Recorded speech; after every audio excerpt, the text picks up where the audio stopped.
Good afternoon. I'm Leon Davis. It is Saturday, March the 23rd, 2 p.m. The year is 2019. I want to thank you very much for joining me this afternoon.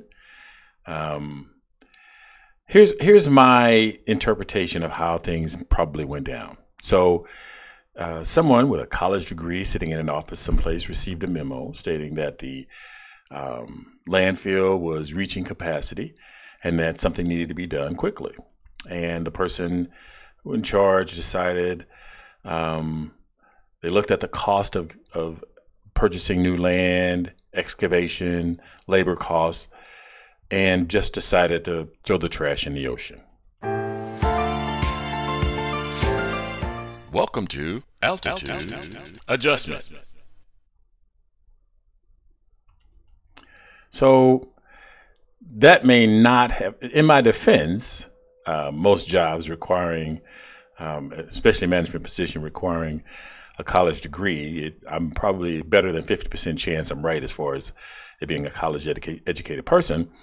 But we do know that the United States is 20th in contaminating the ocean with waste. And it's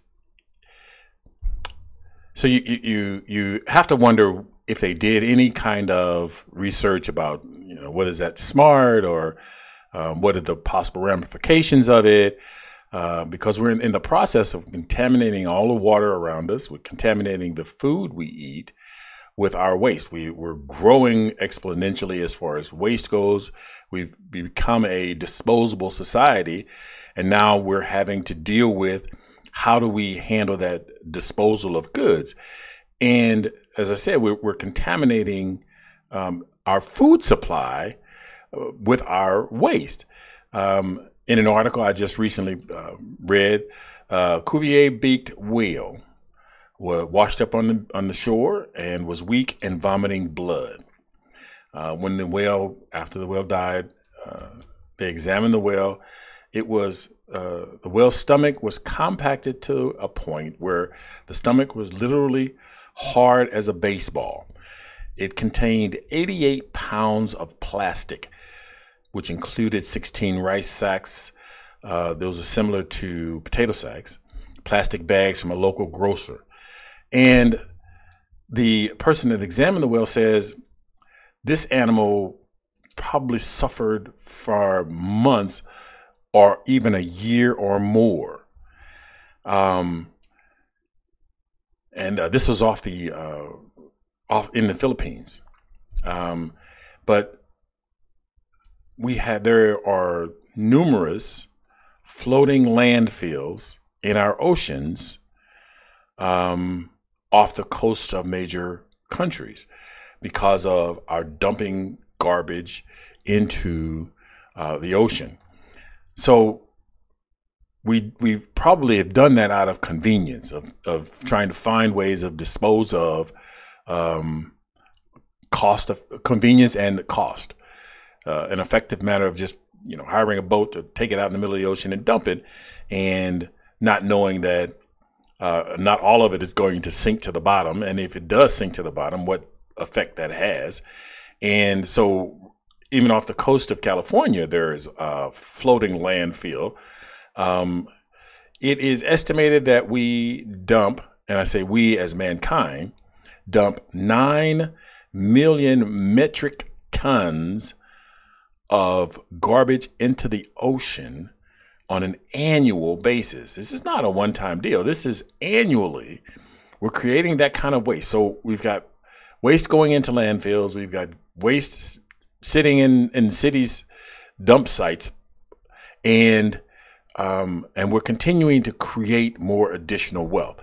So I'm going to give you a few facts on plastic being the most prolific littering material. And I share these facts not as an attempt to scare. Scare tactics has gotten a bad name, but it is necessary to understand the weight of the gravity of the problem. And so these facts aren't, like I said, intended to scare you or intimidate you into recycling, but it help you to understand the gravity of it.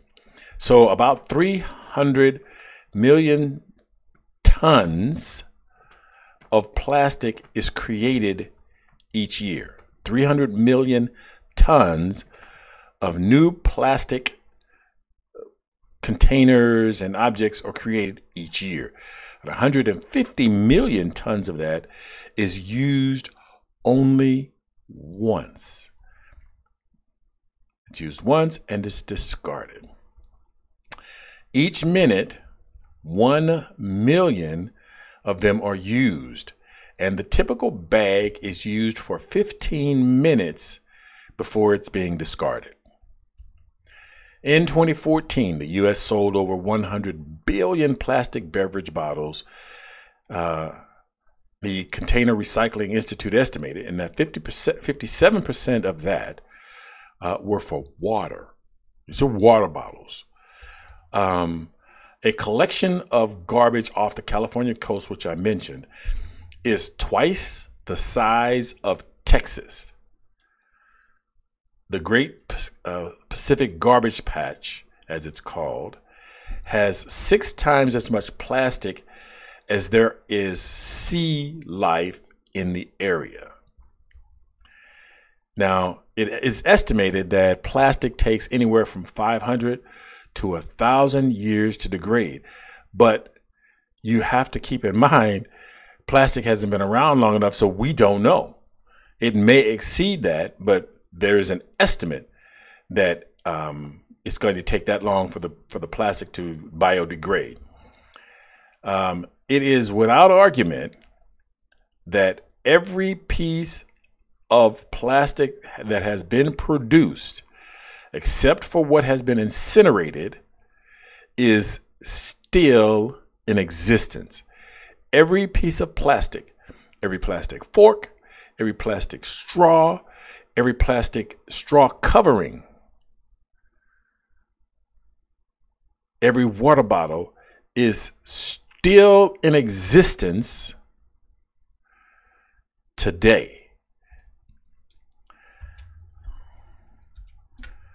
As I said, the United States is the 20th largest polluter of plastic in the ocean.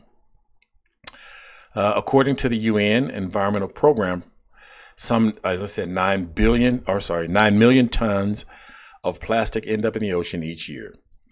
If we keep going this way, it will be more uncommon or more common to see an animal die of plastic than of natural causes. Now, let's think about that for a moment. If we keep going doing the things that we're doing, dumping plastic into the ocean, producing plastic on the scale that we're producing plastic and using plastic, one-use plastic,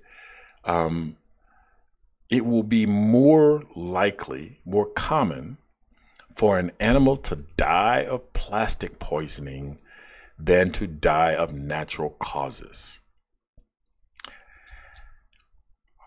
Don't want to make that scare tactic, but I want you to understand the gravity of how our actions are impacting the world around us. Now, we've made some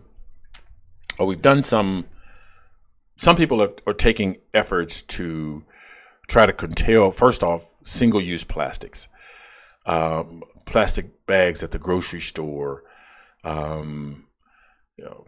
plastic bags for meat when you buy deli meats and things like that, or buy cheese or things like that.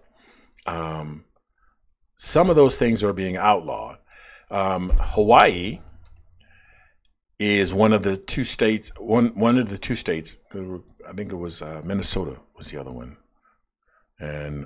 but I know it was Hawaii that has put a ban on most plastics in restaurants. That eliminates the plastic forks, eliminates the plastic cutlery, the styrofoam boxes. they're also putting forth law that would, as I said, eliminate the styrofoam containers. They have another. California has eliminated plastic drinking straws, and people don't think that straws cause that much of a problem because they're small, and we think that they're all going to wind up, not causing a particular problem. But the turtles have been found with,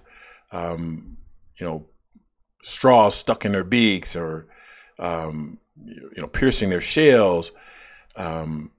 So the plastic that we're putting back into our society, and we have a tendency to use plastic as a convenience because, so I remember as a kid, the house I lived in had an alley, and so out behind the house, there was a grocery store on the corner, a small neighborhood grocery store, which you don't see a lot of anymore. But and down the alley, behind the house, there was broken bottles all over the place. So there, we'd always have to go out and clean up the broken bottles, broken glass, and at the time, glass was recyclable. You took it back to the store, they gave you a nickel for the bottle. So they were trying to encourage recycling even then. So when I say I was a kid, that's a few years ago. But we've been trying to do this recycling thing, not necessarily seriously, but it may be that we need to start taking it a lot more seriously than we do.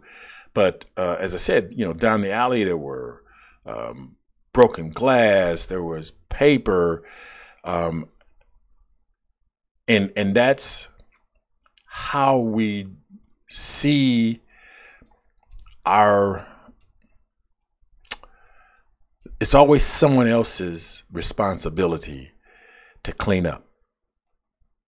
Our responsibility is to do things that are convenient for us, and then someone else will handle all of the heavy lifting. Someone else will do the work to make sure that everything's clean and fresh, because we have a city cleaning department and they're supposed to go down the alleys and they're supposed to sweep and clean that up. But people don't want to take the responsibility to do something about the waste they create. Recycling is I believe, a necessary part of how we have to incorporate that into the way we live. And I was reading one article and I couldn't find it.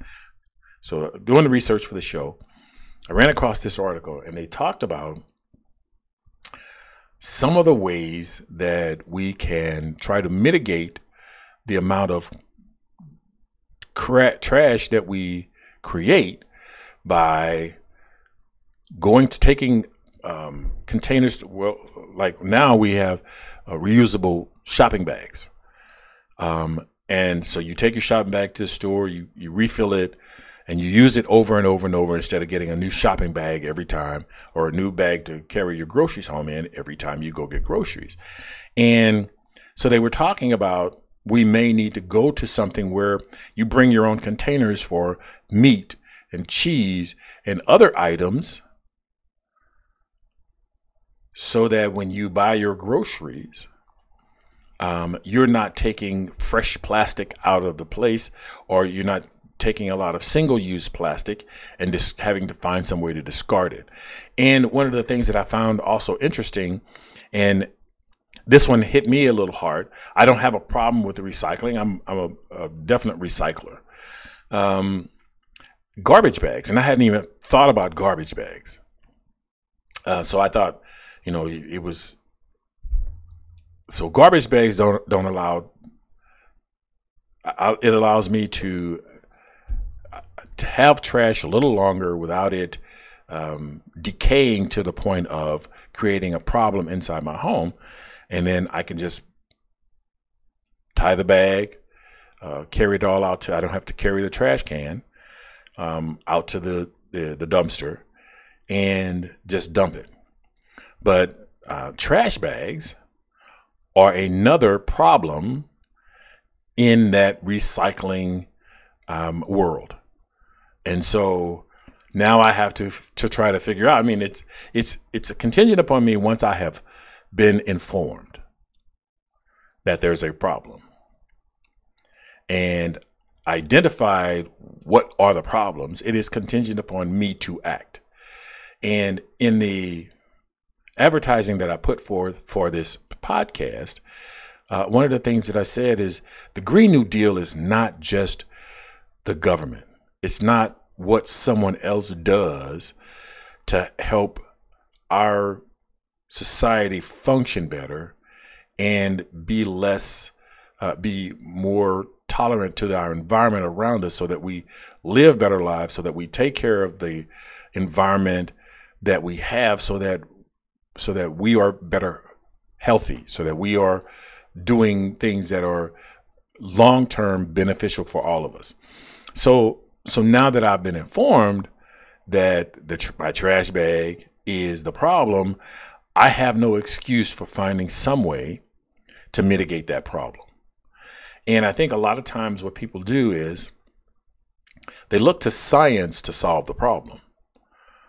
So science is attacking some of the problems of how do we decompose plastic, how do we break down plastic, because there's two places or several places that we have to break down that plastic. We have to break down that plastic in landfills. We have to break down that plastic in the ocean or get it out of the ocean and then break it down. And we have to create reusable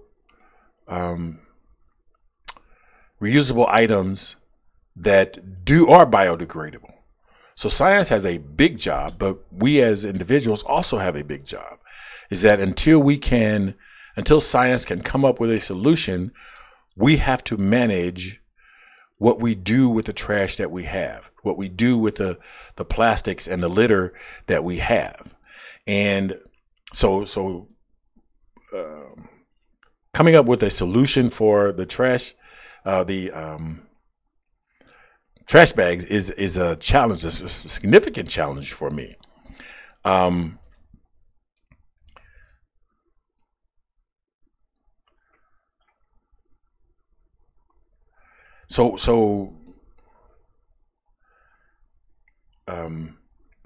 Not just plastics. One of the things that I encountered recently that was significant, and it made me think. I've thought about this before, but in light of reuse, in light of doing this podcast and thinking about recycling, it became more important to recognize how we're marketing in our free market system. How so companies have an incentive. Noticed a while back that so before, when I was growing up, there was the idea that something was built to last. And what company realized, if you build it to last, you can't sell as many of them. If you don't sell as many of them, you don't make as much money. So the profit incentive became, let's make things that have to be replaced regularly. When you do that, you create waste. There has to be some kind of balance between creating things that are useful and creating things that are reusable. An example. So I bought, and I'm not just picking on Sony here. Sony is just happens to be the low-hanging fruit in my life. I bought an SMP-N100. That's a Sony Media Player N100. The Sony Media Player allowed me to put my flash drive in if I had some movies. This one did not have a DVD player, and it had Wi-Fi, and it had apps for Netflix, YouTube, and other apps. So after about 4 years, the YouTube app stopped working. The YouTube app stopped working. During that 4 years, some apps would come and go. Some apps just didn't get updated with content. You know, they were just abandoned by the app creator. And eventually the media player became virtually useless. I mean, I could still put a flash drive in there, but the amount of usefulness of it came down to one app, which was Netflix. And so in order to be able to get more use, I needed to have a different media player. Because I've got a few DVDs that from old, which movies that I still like to watch from time to time. And so I needed a DVD player, and I didn't want to go out and buy just a DVD player. That kind of creates waste that I did not need. So a friend of mine purchased for me as a gift a Sony media player that had a Blu-ray DVD disc in it.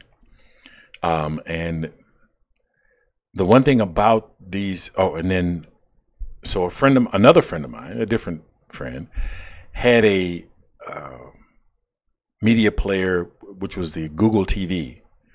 And this was probably the version before, it was made by Sony, probably the version before the Sony media player N100. So the one thing about these, that all three of these media players have in common is they're closed systems, which means only Sony has the ability to update, modify, and make changes to the media player. So there's two topics here that I'm going to touch on, but basically this is mostly about the recycling of reuse of the product. So these products become, so the one product with the DVD drive in it, I still get use out of, and it's still being updated. So I don't particularly have a problem with that. But other than the fact that it's a closed system and I can't add apps, I can't take out apps that are bad apps. I don't have any control over the system that I bought. So I am at the mercy of Sony in what's available on that particular device. But as I was saying, so the one device that I have, I bought an SMP N100. A friend of mine had a NZ, I can't think of it. Anyway, that device stopped working after 4 years for them. And it is, you can't update anything. You can't even, there's a browser in there that allows you to at least browse the internet. The browser is, of course, out of date after 4 or 5 years, but I can't update the browser. I'm not given what I need to try to update the browser, to try to add apps, to make it useful. So it becomes a paperweight. It becomes a doorstop. It becomes electronic trash that now has to be discarded. There has to be something, it has to be done away with. It becomes garbage. And so I thought, well, let me go out to Sony. I went out to Sony. Sony has they don't have direct email support, but they have this community. and you can ask questions in the community. And it does appear that it's moderated, but it's not moderated by technical people, which is what I found out. So I went out, I said to Sony, I posted to Sony, look, I've got these two media players that are no longer useful. I'm not able to use them, not able to do anything with them. And I hate to just discard them. I mean, the hardware is fine. There's not a mark on either one of them. If I put it in the box, you would not tell that it was not brand new. Either one of them. They've both been well kept. The remote controls have been well kept. There's not about a bunch of dirt in between the keys and that kind of stuff. So these are very fine pieces of equipment, and they work well. And what I want to do is I want to be able to reuse these. I want to give them a new purpose. I don't want to put them in landfills. I want to attach them to televisions or monitors and get continued use out of them for several more years until the hardware just absolutely does not function anymore. And hopefully we've made these, and I doubt this, we've made these out of recyclable material. There's some way to break these down and reuse the material that was used to make these, so that we're recycling. We're making sure that we're not creating as much garbage as possible. So Sony sent back to me, and I'm not going to read you the exact. I just kind of paraphrase. Our technicians will look at finding ways to update these systems, and thank you very much for your question. So basically, screw you. We got your money, and if you want to be able to use something, you need to buy the latest and the greatest. And so I think we should hold our manufacturers responsible also. And I have to take responsibility for purchasing, which is why I didn't purchase another media player. I wasn't going to. A friend of mine bought it for me as a gift, and I am truly grateful, and I say thank you. I have gotten use out of it, but I will never buy another one, because if I can't get more than 4 years out of it, there is no value to it, because I'm only creating waste. 4 years is an extremely short time for electronics. Even the cheapest electronics, even the cheapest phones last longer than 4 years. And so if every 4 years I'm having to purchase a new media player because the old one no longer software-wise, we're not talking hardware, we're talking software. So that the software is no longer effective, we're creating garbage. We're selling garbage. It's garbage from the point of sale. When you walk out of the door with it, it's garbage. So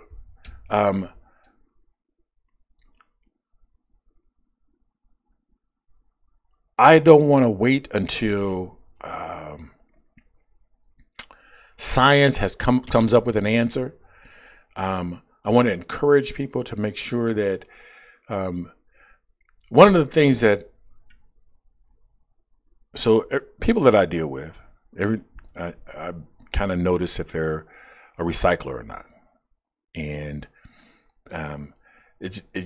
what I don't want to do is always kind of be pushing my agenda of do you recycle?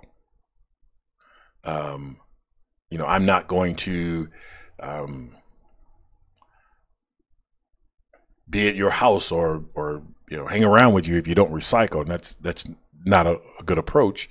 And so, but a lot of, or like I said, some of the people that I'm around don't take those extra measures.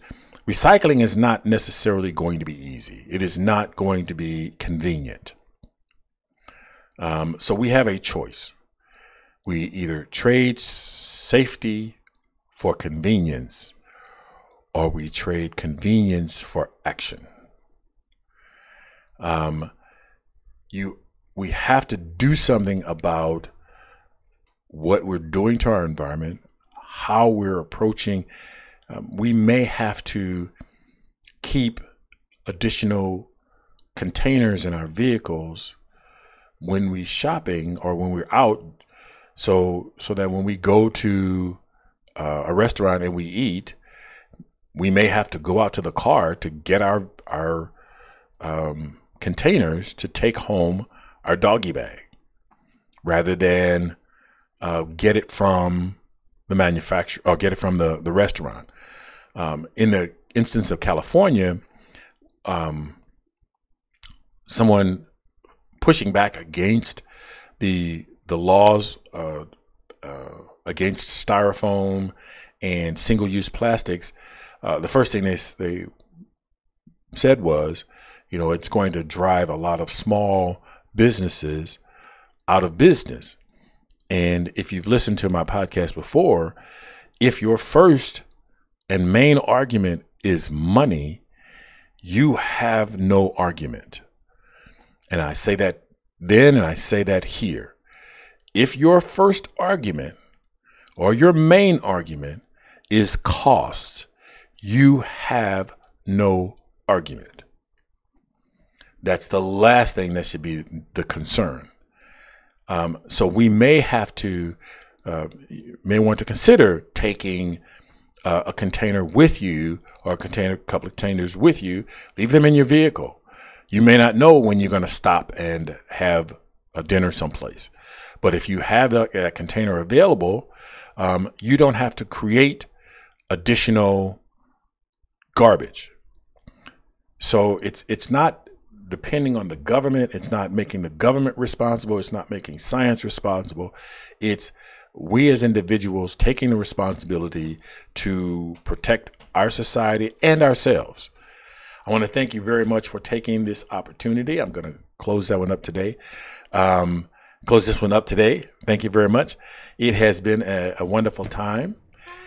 Also, the podcast is streamed live each week on YouTube, so you can participate by giving your information or asking questions.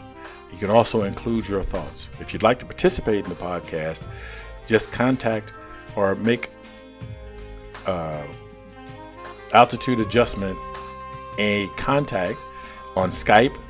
The username is the lionsden.stl@gmail.com. On Google, it's the lionsden.stl@gmail.com. Make sure that you connect with me on Instagram, Pinterest, Facebook, and on YouTube. Also, be sure to look for this and other episodes where you listen to podcasts. And remember that your likes and shares are internet gold. So please like and share this podcast where you find it. Always be cool, be calm, and above all, be careful. Look out for the other guy, because they may not be looking out for you.